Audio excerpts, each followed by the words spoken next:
Ze Seimo osobola okumpita kawalaata oba ng'ongoberera nkwaniriza wano wooli. Seimo official gwe mukutu gwogenda mu maaso biranga ate owangalirako yonna gye musinzira okubanga ate mutulaba. Subscribing kituzaamu amaanyi buli bwe mubanga mulaba emirimu gye tukola. Ebyokya ku weekend show ya TV ngikola ku BBS Telefina saa zibeera 2 paka 3 ne Florence Nampija. Olunaku olwaleero tusinzidde Nakawuka, tusinzidde Nateete. Eno wansi ngero mulimu ogutuleese mwana muwala Diana Nabatanzi ye Meloni muntu nnonsi buli ogwagwako bali bakwitane amakungula ne Nawolovu amakungula gwe gwakavaako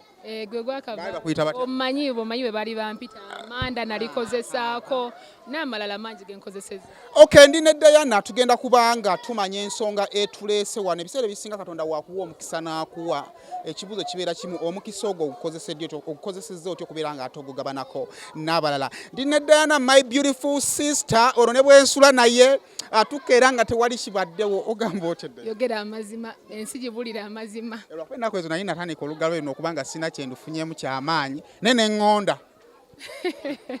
amanya nze Diana Nabatanzi Saimo weebale nnyo mukwano okujja weebalire ddala it takes time omuntu okuwaayo obudde bwe omuntu okuwaayo byonna neyerekereza ebirala najja okusupportinga bambi weebale nnyo weebalire ddala. Yes, wonsanze wano tuli ku charity wandikiyise okukwatizaako abalala ekyo tuliko olunaku luno olwaleero era munda eno abasinga bayitayo Mbodwe abamu bamanyirye Nateete munda abalala ku Nakawuka munda ddala eno gye tuli. Diana tulabe ku charities ez'enjawulo abantu baagala genda mu bakateyamba baagala genda mu bakadde bagenda mu malwaliro. What is so special about this school gyozokola charity? Okusooka kwa byonna baana ekyokubiri nti bali mu kusoma.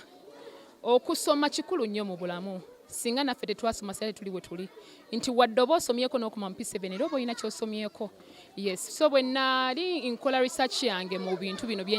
nali njagala okukola kuva dda nali nkyagala nnyo ekyokola charity nakulera mpira nkyagala ng'omuntu ne ntuuka wakati kati awo ne ŋŋamba nnaaba nfunye obusobozi nakikola. Bwe ntuuse mu kaseera kano nga TV presenter and as an actress nendaba nga nsobola ne ŋŋamba mutima gwange nti omanyi kankigezeeko. Waliwo ttiimu ey'abaana gye nafuna abantegeera era abanjagala ng'ate nze abamu sikola ki sibamanyi ne banjagala nnyo nnyo nnyo nnyo nnyo kubbo kwe kwali yasuggestinga nagamba Dana watwandikoze ekintu bwe kityo because it has taken some time ne nkyaniriza ne ŋŋamba it is okay we can still do it because nange nali nakola ki nakyagala dda so ne ŋŋamba kubbo kye bataddewo initiative lyabwe nange kanyongerezeeko tukole ate kyasinza okuba ekirungi kwekola charity naye olunaku olwaleero naye nga idea already yeyaliwo so bwe nakola scouting ne nnoonya gye nanoonya yonna yonna ne ŋŋamba ntandikirawa mu bakadde byonna nga twandyagadde okukolayo byonna bye twagala okukolayo naye olwakadde nti ndi busy wakati w'ebintu ebingi mu byonna bye baŋŋamba ne ŋŋamba omanyi tutandikire ku kino eky'abaana tulabe ate bwe kinaatambula era kwe kusitula ebigere okujja wano bwe najja wano nendaba environment nga bw'ogiraba nti abaana basomerawo ne si yeesanyusa omwana okusomera mu kibiina nga tekirinaamu flow. Bannange bwe twawirako bannaffe abasomera ejjinja n'ebitundu byeyo ne bagamba mbwe envunza zibakwatira okuba tebalina flow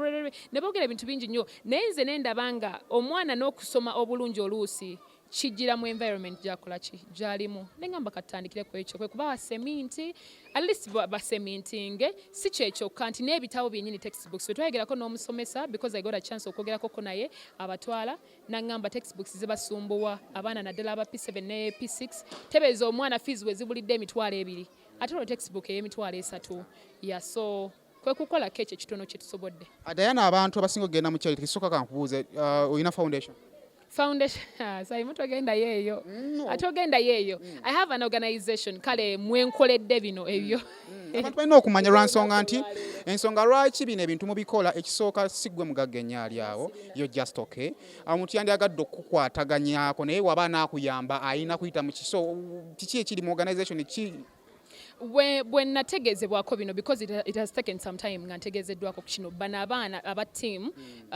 eyange gye baakola bwe nategeezebwako ne nnoonya emitendera bikikolebwa kitya but still bansanga nina ebyange byendi mu kuorganizinga because we all have dreams so nina organization mwenkikoledde nate nga siyinza kuleka bali abaana abanyambyeko mu mbeera yonna okugamba ddala natusobola okukikolera tukikolera eddala. So yes, nkikoledde mu organisation. So time ena tukujja babu organization. Tanzi. Ninakolera mu linnya eryo. Kale kakati one time tulina interview twakola, unfortunately I lost the interview. Wayogerako biki ebintu ebikuinspiring okubanga ovayo naddala okuyamba omwana olina omuzadde gwanyumizaako e Masaka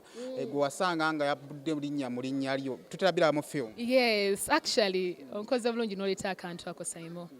Twagendayo gye tuzannya eyo wali munda eyo mu Masaka. I don't remember the exact place but I think yali either sijjukira bulungi kifo. Ntuukayo omukyala yafuba nnyo okulaba nti wetumayiza omuzannyo ajja kumutuka we nali nga bw'omanyi we mba mukoye backstage oluusi papa oyagala kukyusa ngoye kufuluma kuvaawo oyagala kwerinnya motoka okoye naye wakati mu kyo mu kavuyo ako omukyala yafuba olaba nga akonkona eddinisa ly'emmotoka paka lwe nakola ki ne mulaba ne mugamba mukwano wange naga omwana ono mulaba gwe nkutte Diana mukwano namujja mu linnya lye wazannya erinnya ery'Amanda omwana wange namutuuma linnya ly'Amanda lwakubeera gwe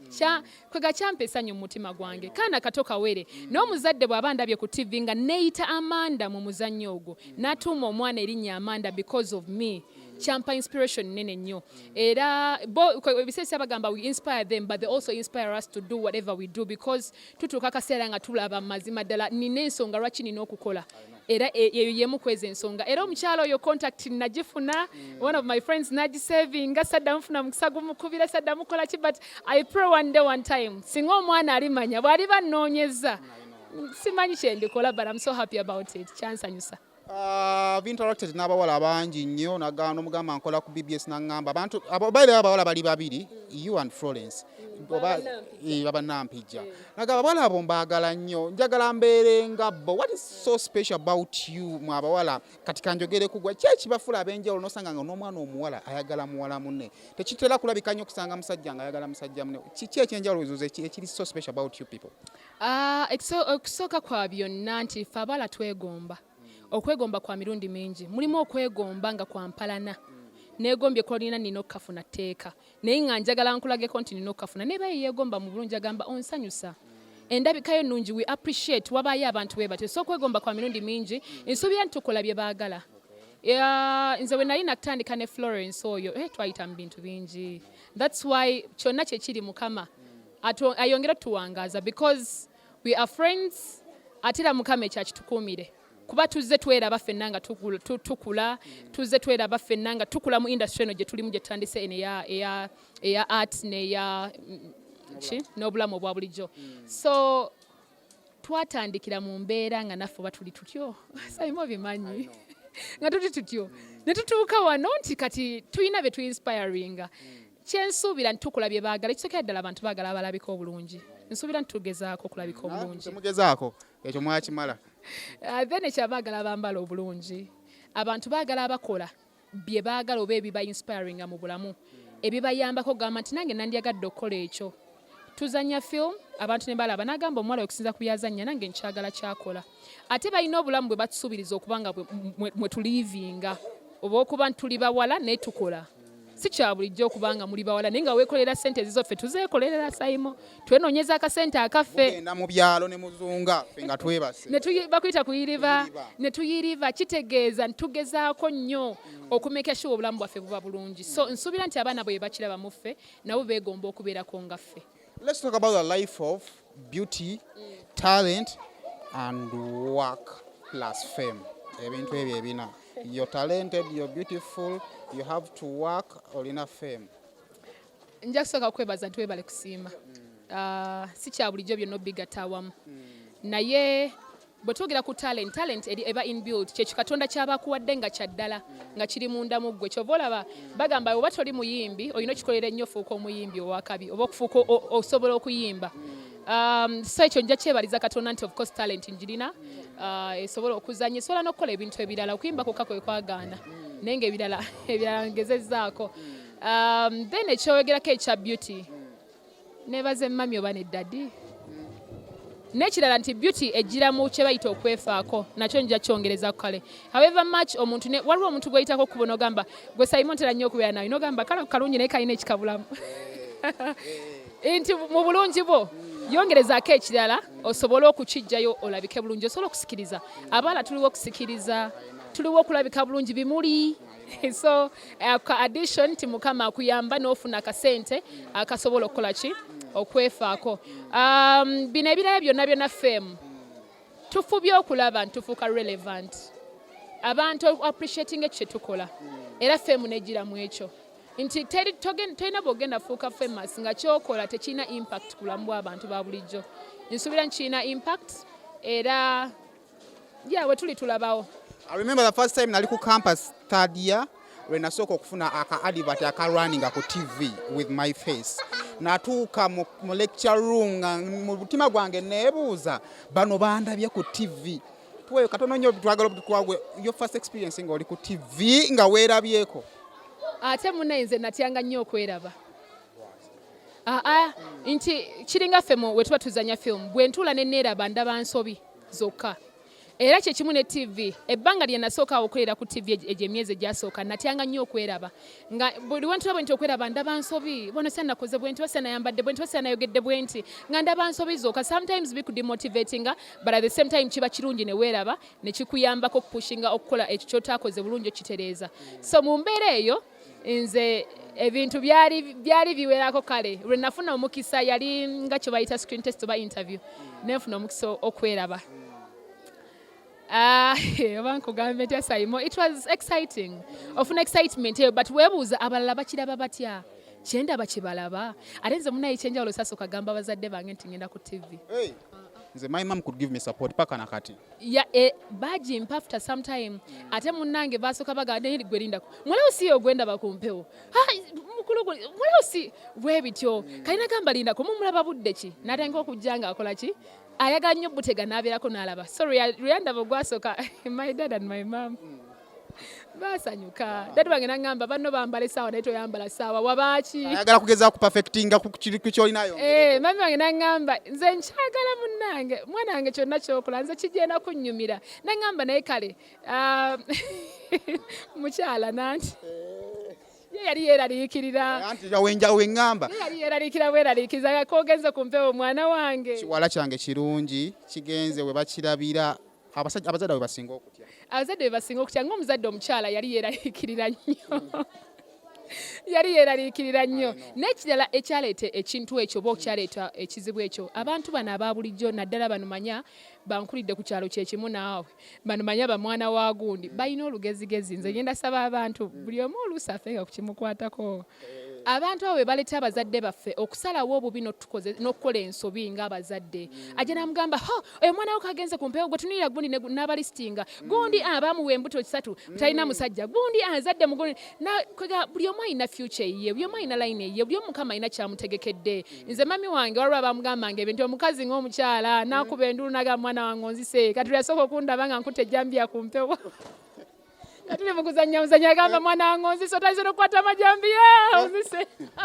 emboozi ya Diana no mpanvu ali tuwa obudde Diana nga tumaliriza I think you've made it on screen katono nnyo ekibanga bula ekitono kiyinza okubala wala ekyabula but still industry yaffe nayo tennakula so tosobola kukimalayo nga n'industry tennakola ki tulinayo dream yagenda ku radio oh my bwe nali mmaliriza kosi yange eya journalism nafuna omukisa okukola ku radio as an intern nakola internship ku Prime Radio nakola internship ku Pearl of Africa Radio so nina experience ya radio eyo nagirabako kakatono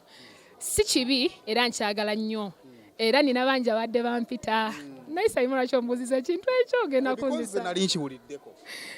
nti nakolako ku radio oba nakola ku radio tubeera bangi kale bampise sibanyoomye